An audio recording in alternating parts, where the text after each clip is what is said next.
দুধের দাম যদি 40 টাকাও কিলো হয় না, দুধ সবার সামনে বসেই খাওয়া যায়। আর মদের দাম যদি 4 লক্ষ টাকাও হয়, ওটা বাঁশ বনে গিয়েই খেতে হয়। এটা ভালোর সঙ্গে মন্দের তফাৎ। মন্দটা যতই ভালো বোতলে থাকুক, ভালোর জায়গায় আসতে পারবে না।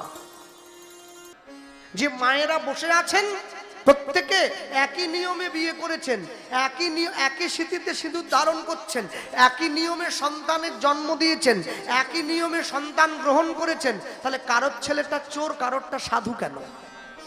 যা হবে তো একই রকম হয়ে পড়বে। একে কর্ম বলা হয়। কর্ম যদি ভালো হয়, ভাগ্য হয় দাসী।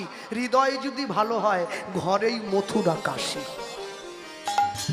আপনি পুরী ধামে যাচ্ছেন ছুটে, পুরীতে যান, জগন্নাথ দেবকে দর্শন করতে ছুটে যাচ্ছেন। পুরীতে গিয়ে জগন্নাথ দেবকে দর্শন করলাম, আর জগন্নাথ দেবকে দর্শন করে দুপুরবেলায় আনন্দবাজার থেকে প্রসাদ পেলাম, রাত্রিবেলা পুরীর সমুদ্রের ধারে দাঁড়িয়ে ভেটকি মাছের চপ কিনে খেলাম। তা পুরী গিয়ে কি হবে?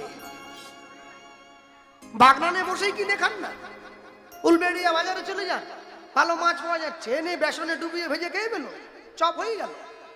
পুরী গেছেন কি জন্য? বাঙালির বোধ নেই, বাঙালি জানে না